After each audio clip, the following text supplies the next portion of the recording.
Because a lot was said about the grieving I was going through and the kind of healing process of making anything, really, making a garden, you know, is a great one for people to do. So a lot of people have come here and with their own grief and just found a little spot and, you know, found it was a nice place to sit, which is what I think, you know, public open spaces should be about. The water used to come right back into here, into this park up here. And then these houses were built and there was a little cliff in the front and then the water. But, you know, they'd filled it in to build the railway line. But then when the bridge was going to be built, it became extinct. So where Luna Park is was where there was a beautiful Victorian station, Milsons Point Station, with a steam-driven escalator that went up the cliff. And the ladies and gents used to go down there, or they'd get off the train from the North Shore, and it was a puffer train with coal with a lot of black smoke coming out. They'd get out and get on a punt to go across. But it all became extinct, and then they put up big sheds to build the bridge, and the back shed is Coney Island at Luna Park. What does it mean to you, the garden?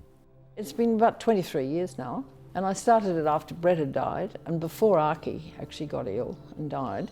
She was so happy, and because I'd been an addict for a long time, and I'd stopped being an addict, I was doing something creative. So I started out there, fell off the edge into the mess, and then got Corrado, he's one of my artists who's been with me. He's a Sicilian, very volatile.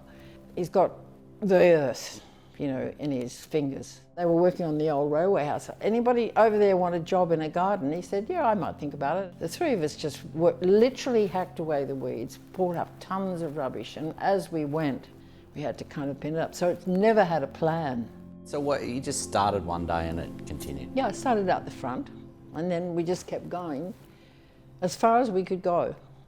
People were a bit perturbed at first because we had so much rubbish that had to come up, but they never complained enough.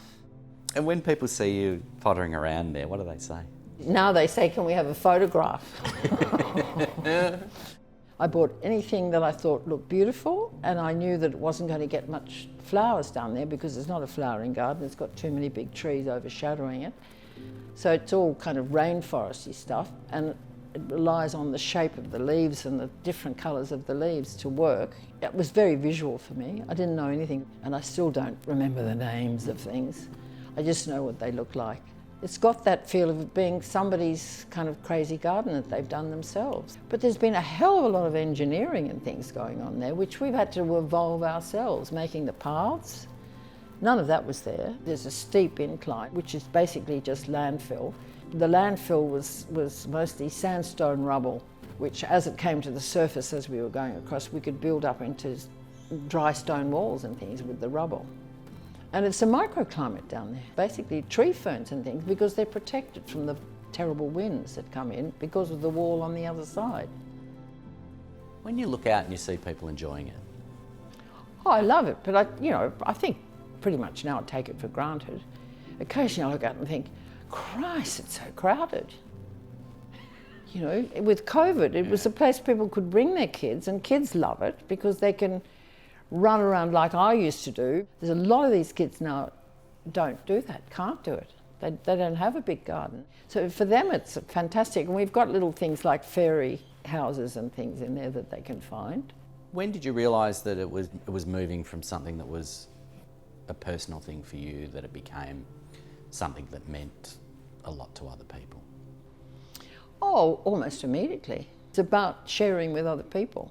Because you don't do any of these things isolating in a cave all by yourself. It's all an outward going thing. I've spent millions down there, but that didn't matter.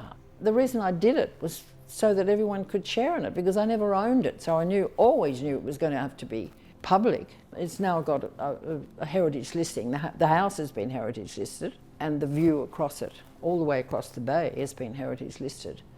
The giving of so much of yourself to something that's public is a wonderful act, and it continues to give people so much joy.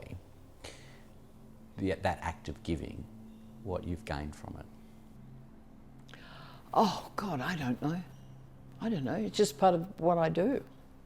You know, a lot of people just want to say, look, sorry to interrupt you, but I just want to say thank you.